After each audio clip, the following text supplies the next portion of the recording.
Bonjour à toutes, bonjour à tous, bienvenue dans cette nouvelle formation gratuite sur l'import-export. Comment est-ce que vous pouvez faire votre business d'import-export en 2023? Nous voyons tout ça dans cette vidéo. Donc n'hésitez pas à vous abonner si ce n'est pas encore fait et surtout activer les cloches de notification pour être notifié à chaque fois qu'une nouvelle vidéo, qu'une nouvelle formation est disponible sur la plateforme. Alors, n'hésitez pas à me laisser vos avis en commentaire, j'y répondrai avec grand plaisir. L'objectif de cette formation, c'est de vous donner toutes les notions, toutes les bases, tout ce qu'il faut savoir et comprendre, ok, de façon complète, ok, avant de se lancer dans l'import-export. Ok, vous devez suivre cette formation de A jusqu'à Z. Alors donc n'hésitez surtout pas à suivre la vidéo jusqu'à la fin et à la suivre, à la resuivre encore et encore. Si vous n'avez pas compris quelque chose, vous pouvez tout simplement me contacter afin que je puisse tout simplement vous aider au mieux convenablement. Donc suivez cette vidéo, nous parlons globalement du monde de l'import-export, de comment est-ce que vous pouvez tout simplement commencer ce business là, quels sont les termes qu'il faut comprendre. Tout, nous voyons tout dans cette vidéo. Nous voyons tout ce qu'il faut comprendre, ok? Donc, après avoir suivi cette vidéo, vous n'aurez besoin de rien du tout pour démarrer votre business d'import-export. Tout simplement, suivez la vidéo et laissez-moi votre avis en commentaire. So, on se retrouve devant mon écran.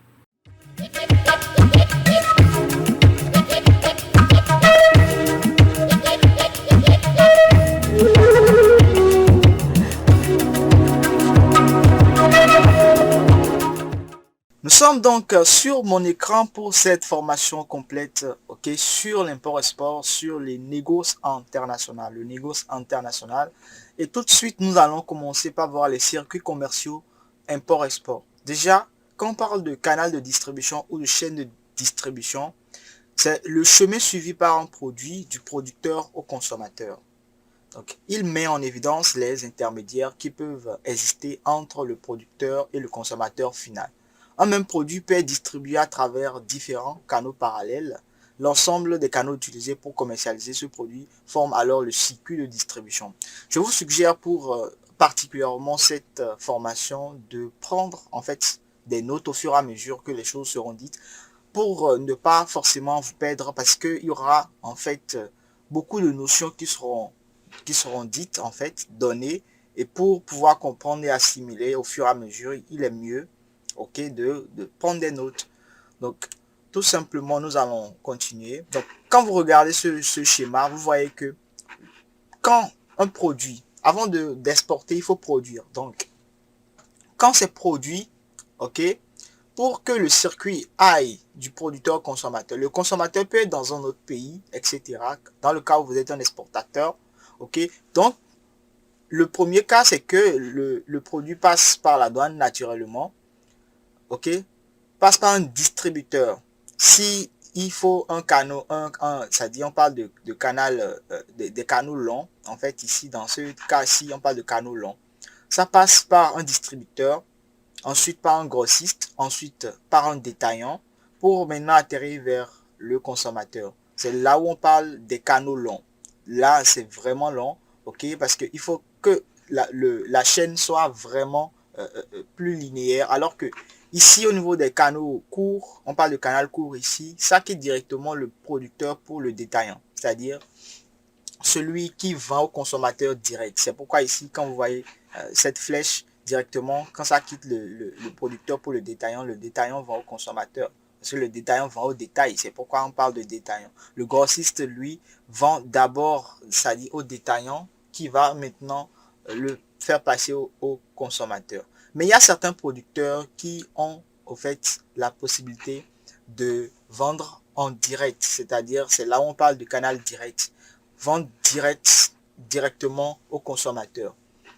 Nous allons évoluer, vous allez comprendre au fur et à mesure comment est-ce que tout ça se présente. Donc ici, quand vous voyez que le commissionnaire, enfin, je vais vous montrer. Ici, vous voyez que le producteur, ici, passe par un transporteur et il y a dédouanement avant que ça n'atterrisse vers le distributeur. On avait dit ici que ici, il y a un dédouanement. Okay? Quand ça quitte le producteur, il y a un dédouanement avant que ça n'atterrisse chez le distributeur. Dans le cas des canaux longs. Ok, très bien. Donc, ici, le passage du distributeur, enfin du producteur au distributeur, c'est ce qu'on va vraiment un peu plus détailler ici. Donc, vous voyez que ici, quand on va Le producteur, c'est lui l'exportateur et le distributeur l'importateur. Donc, avant que le produit n'atterrisse vers l'importateur, c'est-à-dire quitte le producteur pour le distributeur, ça passe par un commissionnaire de transport. C'est là où on parle des transitaires. Okay? Les transitaires, en réalité, ce sont des commissionnaires de transport. Ils ont des commissions sur ces genres de marchandises. Donc, ça passe par un commissionnaire de transport ou un transitaire. OK? Et puis maintenant, du transitaire, ça passe maintenant ensuite par le commissionnaire en douane. Le commissionnaire en douane, c'est pour que en fait le produit soit dédouané. Une fois que c'est dédouané, ça peut maintenant tout simplement atterrir chez le distributeur ou l'importateur. Donc, le commissionnaire de transport est un organisateur de transport. Il procède en son nom propre au transport des marchandises qui lui sont confiées, choisit lui-même les transporteurs. C'est-à-dire il a obligation de résultat. C'est pourquoi on les appelle les transitaires. C'est par eux que tout transite pour atterrir tout simplement chez le distributeur. Donc le transitaire n'a qu'une responsabilité de moyen. Il ne fait que proposer des solutions d'acheminement à ses clients, ok, qui les acceptent ou non. Donc il agit en tant que mandataire. Il fait transiter les produits. Mais le plus grand rôle ici est joué par le commissionnaire en douane. Okay? Parce que tout ce qui est légal passe par lui d'abord. C'est-à-dire que le commissionnaire en douane agit en tant que mandataire en son nom. C'est-à-dire mandataire ou en son nom propre. Il se charge du dédouanement. Il a été agréé. Donc si vous réussissez à avoir l'agrément d'un commissionnaire en douane, vous avez fait la part des choses pour que votre produit aille vers un distributeur. On va continuer, vous allez comprendre le dédouanement. C'est quoi le dédouanement en réalité? Le dédouanement à l'importation consiste à acquitter les droits de douane et la TVA. C'est pourquoi je parlais d'importance d'un commissionnaire en douane. Il représente la loi. Si il arrive à acquitter tout ce qui est normes et réglementations de votre produit ou de vos produits, vous avez tout simplement réussi. Donc ici, le dédouanement à l'importation, c'est quoi? Ça consiste à acquitter les droits de douane et la TVA. Les produits sont contrôlés, respect des normes, réglementations, respect des formalités sanitaires, etc.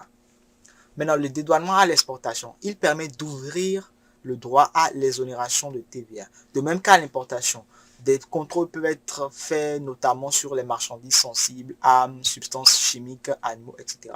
Les opérations de dédouanement peuvent être effectuées par l'entreprise elle-même ou par des prestataires extérieurs, commissionnaires en douane, etc. Le dédouanement n'est pas obligatoirement fait à la frontière. Il peut être fait dans tout bureau de douane en réalité. Donc, quels sont les circuits commerciaux? Les circuits commerciaux import-export. Nous avons l'exportation directe. Je vous ai parlé de ça au tout début. Le canal court. À distance, vente directe, représentant salarié ou agent commissionné. Sur place, vous pouvez avoir une filiale, succursale, bureau de représentation, etc. Là, vous pouvez tout simplement mettre ça en œuvre. L'exportation indirecte ou canal long. Les importateurs, les distributeurs, la chaîne passe directement par eux et puis tout est tout simplement fait. Pourquoi exporter? Déjà, les ventes, c'est-à-dire les profits sont très très accrus sur les ventes. Pourquoi? Parce que c'est quand vous exportez en masse, en grande quantité. Même les produits qui sont vraiment à l'unité moins chers, quand vous exportez en grande masse, vous avez un profit accru, c'est-à-dire une grosse marge. Donc, hausse de productivité, baisse des coûts unitaires, c'est de ça qu'il s'agit. La diversification du risque, la prolongation du cycle de vie du produit, compenser l'effet de fluctuation sur le marché, etc. Le service export d'une entreprise. Déjà, quand vous regardez ce schéma, vous allez comprendre qu'il y a un service logistique et il y a un service marketing. Dans le service marketing, il y a un directeur export. C'est lui qui se charge de tout ce qui est administration de vente, chef de zone. Donc, il peut avoir un assistant à la direction d'exportation. Et là, maintenant, avec un chargé logistique, il s'occupe de l'administration des ventes, etc. Et vous pouvez aussi avoir des chefs de zone d'exportation, etc. Mais ne vous inquiétez pas, nous allons rentrer dans le vif du sujet.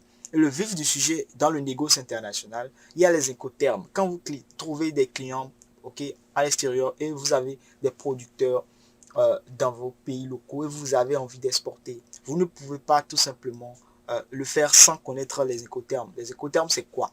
Les incoterms ou tout simplement international commercial terms, ok, déterminent les obligations réciproques du vendeur et de l'acheteur dans le cadre d'un contrat d'achat de vente internationale. C'est très important, c'est là où tout simplement les amateurs échouent.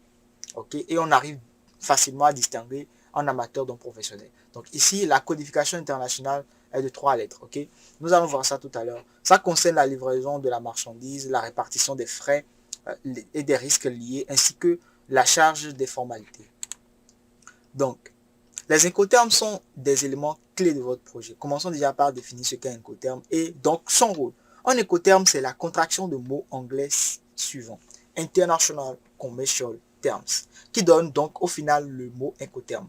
Le tout désigne un code stipulant des dispositions contractuelles standards relatives au transport des marchandises. Chaque décennie, la Chambre internationale du commerce définit plus d'une dizaine de codes qui vont régir et organiser le transport international. Ce qui veut dire que même en 2023, il y aura des incoterms précis. Mais ce qui est intéressant ici, c'est que les incoterms ne varient pas trop, ne varient plus trop depuis 3 ans. C'est-à-dire les incoterms qui avaient en 2021 n'ont pas été trop différents de ceux de 2022. Donc, je suis sûr et certain que ceux de 2023 ne seront pas si différents que ceux de 2022.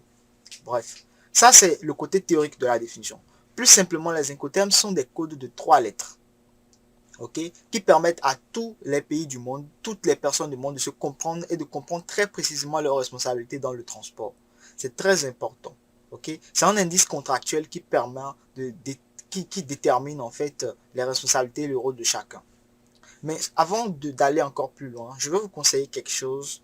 Si vous comptez vraiment faire de l'import-export ou tout simplement du négoce international, je vous conseillerais d'avoir un avocat. D'avoir un avocat parce qu'on parle de beaucoup de chiffres ici. Et quand on parle de beaucoup de chiffres, on parle aussi de beaucoup d'arnaques. Et vous pouvez tout simplement, à cause de quelque chose de mal interprété, vous pouvez vous retrouver derrière les barreaux. Donc je vous conseille d'avoir un avocat. Mais tout ça, on verra ça tout à l'heure. Je vais vous montrer quelques incoterms qui sont vraiment standards à connaître, de base. Nous avons le EISW, le FCA, le FAS, le FOB, le CFR. Je vais vous laisser ce document dans la description. Si vous avez envie d'avoir le document, écrivez sous les commentaires, je veux le document. Et je vous laisse le document. Je vais vous expliquer chaque chose ici, chaque thème que vous voyez. Je vais vous expliquer ça tout à l'heure. Donc, ils sont donc plus que primordiaux pour vous, clients ou importateurs. Le transport ne doit pas être une partie que vous prenez à la légère. Vous devez garder un œil dessus car dans le transport, chaque erreur peut se payer très cher.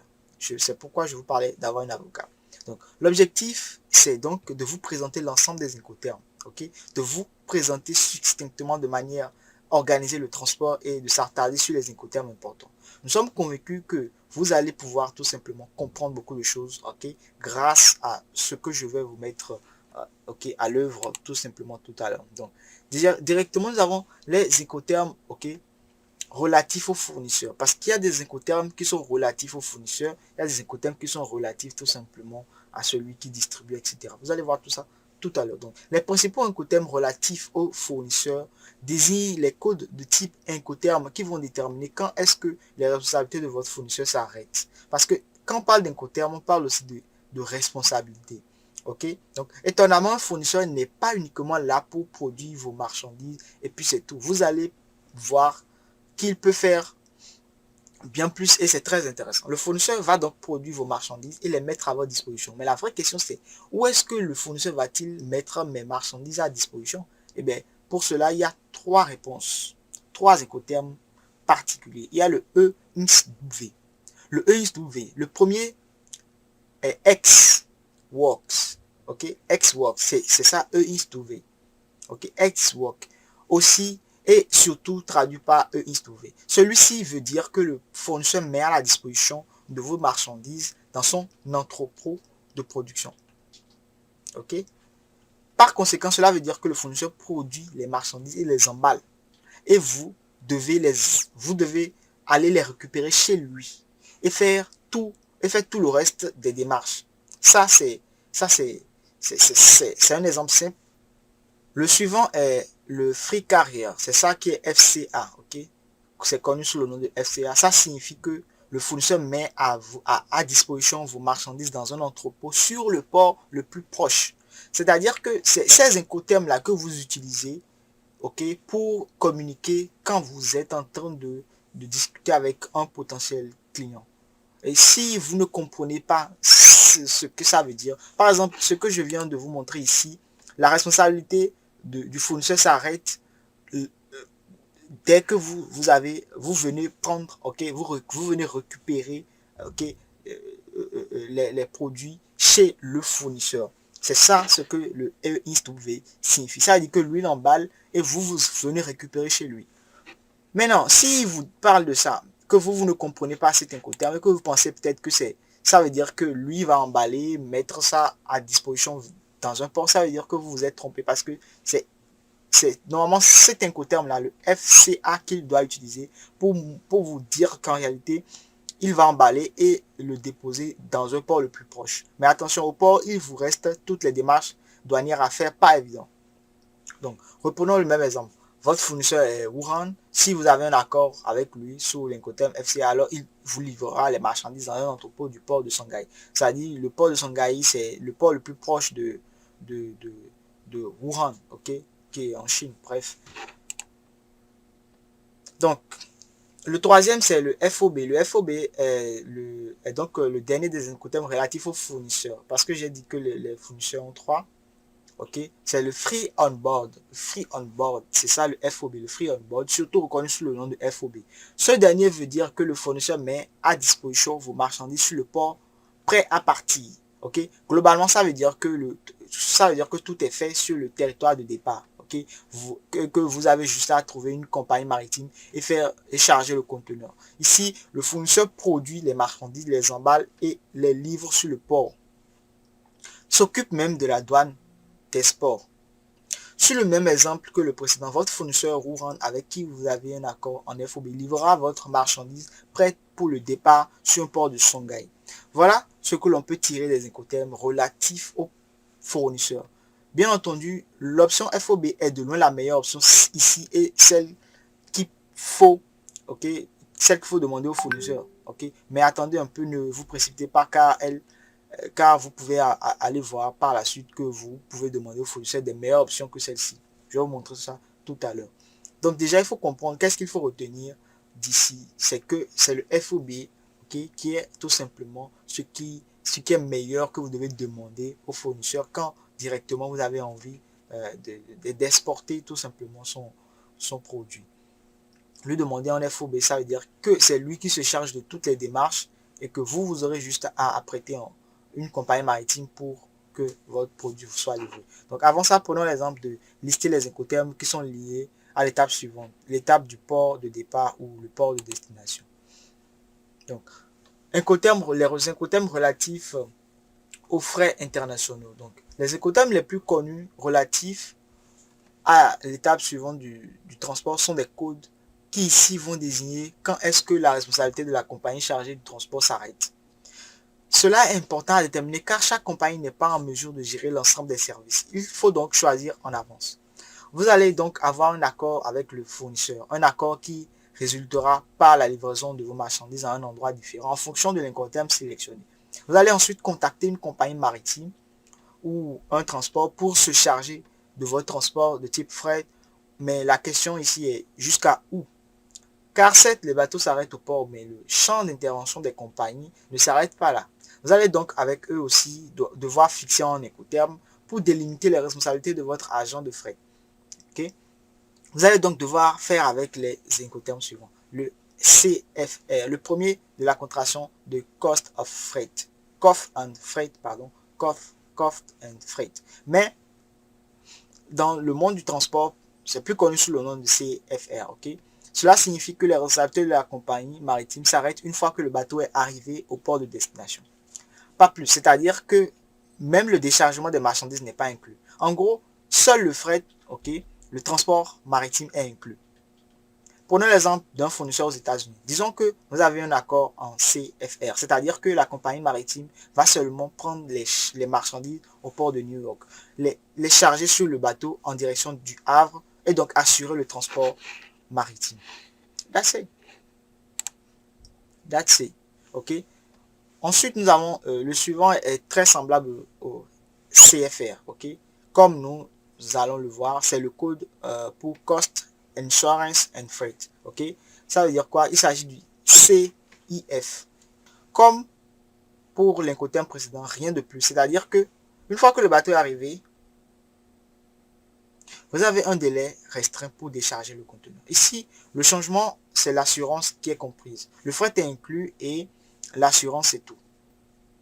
Si on reprend le même exemple avec les marchandises qui doivent partir du port de New York, alors ici, la compagnie va s'occuper du transport maritime du port de la ville à la Statue de la Liberté jusqu'au port du Havre. Il ajoutera seulement une assurance en cas de perte, vol et casse. C'est tout. That's simple. OK. Ensuite, nous avons le dernier incoterm relatif aux frais internationaux, c'est le Delivery at Terminal. OK. Le Delivery at Terminal ou plus communément appelé DAT. Okay, le DAT. Cet incoterm est plus intéressant car lorsque les marchandises arrivent par exemple en France, on doit passer ce qu'on appelle les douanes import. C'est une étape délicate que l'on appelle le dédouanement. Okay? Donc vous avez certainement déjà entendu parler de dédouanement. Je vous ai parlé de ça au début. Okay? C'est un incoterm qui rend la compagnie maritime responsable du fret international. Okay? Le déchargement, la déconsolidation, les étapes sur le port et le dédouanement. Les marchandises sont disponibles sur la livraison au quai de déplacement dans l'entrepôt du port. Attention, les frais de douane ne sont pas inclus. Par exemple, avec l'incoterm DAT, la compagnie maritime ou le transitaire serait responsable du fret et de toutes les démarches pour rendre les marchandises libres de droit et disponibles à la livraison en France, en sachant que vous allez devoir payer les frais de douane vous-même. Donc voici les principaux incoterms qui ont un lien direct avec le fret international. Okay? Ici, la meilleure option semble une fois encore la plus complète, c'est-à-dire le DAT. D'autant plus que vous responsabilisez la personne qui se charge des frais de déchargement, de la déconsolidation sur le port. Ce qui n'est pas le cas avec le CIF ou le CFR. Il s'agit donc de frais facturés par les agents logistiques du port. Okay? Donc, nous n'allons pas tergiverser là-dessus. Nous allons voir rapidement les écotermes relatifs à la livraison et au paiement des douanes. C'est très important parce que il n'existe pas beaucoup de choix. Vous allez devoir délibérer entre deux options, dont une qui est très rarement mise à disposition par les agents de transport. Ces incoterms vont être utiles pour savoir où est-ce que les marchandises vont être livrées, mais aussi voir surtout pour savoir qui va être responsable de payer la facture douanière. Très succinctement, concernant la facture douanière. Lorsque vos marchandises passent l'étape du dédouanement, vos marchandises vont être sujettes aux taxes françaises. Donc ici, à la TVA, aux impôts français, ici, les droits de douane. Okay? La question ici est de savoir qui va les payer et qui va donc récupérer la TVA. Toutes les informations à ce sujet sont sur un article. Je vais laisser le lien en description, ne vous inquiétez surtout pas. Okay? Les incoterms en relation avec la livraison et le paiement de la facture douanière sont énoncés et détaillés. Okay? À ce niveau-là. Donc, nous avons le DDP. Okay? Delivery Dirty Pads. Delivery Dirty Pads. Comme il m'a appelé de DDP. Pour faire simple, c'est la meilleure option disponible, c'est-à-dire que vous payez l'argent de livraison et tout est payé. Vous n'avez rien à faire, aucune démarche auprès de l'État pour récupérer plus tard la TVA ou quoi que ce soit. La livraison est faite à votre domicile ou à l'adresse de votre choix dans le meilleur délai et tout est terminé. Okay? L'agent qui s'occupe de tout. Okay? C'est l'agent qui s'occupe de tout. Donc, c'est l'option dont nous voulions vous parler, qui est très rarement proposée par les agents du transport. Quand nous disons très rarement, ce n'est même pas, ce n'est même jamais, sauf quelques exceptions, telles que les frais aériens venant de Chine et uniquement pour des petits colis. Okay? Donc, la deuxième option est quant à elle, plus disponible, on va dire. Donc, le DAP, ce code qui sera le dernier, ok, est la contraction de Delivery at Place. Delivery at Place, DAP. Ok. De plus en plus, le monde du transport utilise aussi le DDU, qui est Delivery Dirty Unpaid. Ok. On avait vu Delivery Dirty Paid. Ok. Donc, les deux sont similaires. Ok. Ils ont la même signification. C'est l'incoterme de livraison, ok, que vous allez avoir le plus souvent, car précédemment énoncé, le DDP est très rare. Il s'agit d'une livraison tout à fait classique à votre domicile ou bien à l'adresse de votre choix. Ce qu'il faut savoir dans ce contexte-ci, c'est que la facturation douanière sera à payer au bureau, en douane, et non pas à l'agence de livraison. Mais pas d'inquiétude, le livreur s'occupe de tout. C'est donc tout concernant les incoterms, ok, relatifs à la livraison, okay, et du paiement tout simplement douanière. Donc, dans cette situation, soyons honnêtes, vous n'allez pas avoir réellement beaucoup de choix. Okay. Dans la stricte majorité des cas, vous allez avoir affaire au DAP, ok, Delivery Dirty Paid, ok, qui n'est pas du tout une option de secours. Loin de là, le DAP est très pratique. Il permet d'éviter les déplacements, les frais, la perte de temps, ok, de définir ou bien de chercher en fait ses propres marchandises. Okay. Donc voilà, donc c'est à peu près ça, Il n'y a rien de vraiment compliqué. Nous allons voir une dernière chose avant de finir avec cette présentation. Okay. C'est l'étape du fournisseur vers le port. Okay. Il s'agit ici, si vous voulez, de du transport en camion, okay, de votre marchandise prête depuis l'usine du fournisseur vers le port de départ du bateau, ou alors de la gare de départ du train ou de l'aéroport pour l'avion, bien entendu. Selon nous, l'incoterme ici à choisir est forcément le FOB.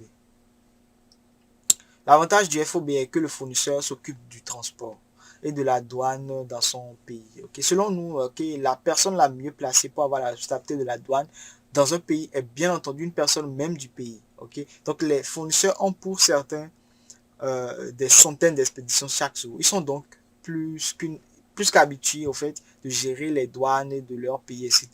Et cela est parfait pour vous. Donc, de plus, ils sont souvent en accord avec une agence de transport locale. Conséquence, le transport sur place est bien moins cher que si une entreprise internationale doit envoyer ses propres camions. Donc, l'option de confier les responsabilités initiales de votre transport à votre fournisseur est donc une bonne option. Pratique car vous avez le même interlocuteur économique car il travaille local et donc moins cher, quoi. Nous vous rassurons, de travailler avec les locaux peut quelquefois inquiéter, mais dans le monde du transport, il ne faut pas l'être. Dans tous les pays, le fournisseur obtient une retombée financière, okay, intéressante quand ces marchandises traversent la douane, car il participe au rayonnement économique du pays à l'international. Okay. Donc, il a donc tout intérêt à ce que les marchandises arrivent au port en bon état et surtout complètes et dans le temps. Donc, conclusion, nous veillons toujours, sans exception, travailler en FOB, surtout quand les compagnies maritimes privilégiées préfèrent travailler en FOB. Ce sont juste d'elles que nous allons parler dans l'étape suivante. Donc, le transport du port à port. Ok. Le transport du port à port, c'est l'étape du transport, l'étape du port de départ vers celui de destination. Donc, le transport, comment est-ce que le transport se fait d'un port à l'autre, du port à port. Donc, on parle ici du transport depuis le port de chargement jusqu'au port de destination. Du pays de votre fournisseur jusqu'au pays où vous stockez les marchandises. Bien que d'autres incoterms semblent sur le papier plus intéressant, avec l'expérience, nous pensons vivement que la meilleure option est le CFR. Laissez-nous vous expliquer pourquoi. Okay. L'option CFR est plus intéressante que l'option CIF car seule l'assurance diffère entre l'un et l'autre. Une assurance qui vous couvre en cas de perte de vol et de casse. Or, quand la compagnie maritime récupère les marchandises directement sur le bateau, il n'y a pas de risque de casse ou de vol de leur part. Le seul risque concerne la perte. Cela arrive quand un conteneur tombe dans l'eau ou par exemple, autrement dit, ça n'arrive carrément pas. Okay? Conclusion, vous payez une assurance pour quasiment rien du tout. Alors que l'option CFR est tout simplement la meilleure, tout simplement parce que vous confiez votre dédouanement à la compagnie maritime ou à un transitaire qui à la base s'occupe du fret. Donc le dédouanement est une étape très complexe, comme en témoigne l'article là que je vais vous laisser en description. Donc vous n'avez pas besoin d'un transitaire pour cela. Donc tout est fait et puis tout est simple. Okay? Il faut savoir que dans le DAT, les frais de déchargement et de déconsolidation, qui sont des services sous la responsabilité des agents du port, vous seront facturés par le transitaire ou la compagnie avec les marges alors qu'ils ne sont pas actifs dans celle-ci. Donc nous allons voir tout simplement la dernière étape d'aujourd'hui dans cette vidéo, qui est quoi? L'étape du port jusqu'à vous. Parce que une fois que c'est venu au port de destination, il faut maintenant que ça quitte le port de destination jusqu'à vous. Donc, pour finir, les marchandises sont donc sur le bateau. Si vous sélectionnez du CFR, ok.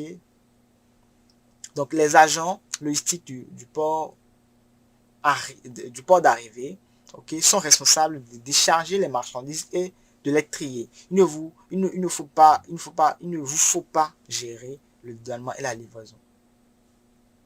Ok, donc comme précédemment souligné, vous n'aurez pas beaucoup de choix concernant l'Incoterm à choisir dans cette partie-là. Ce sera le DAP. Ok, donc vous allez donc avoir besoin de quelqu'un pour effectuer le dédouanement et livrer vos marchandises. Donc c'est vraiment ce qu'il faut. Le choix est donc facile à faire car c'est très restreint, mais ici il faut faire du DAP. Ok, il faut faire du DAP.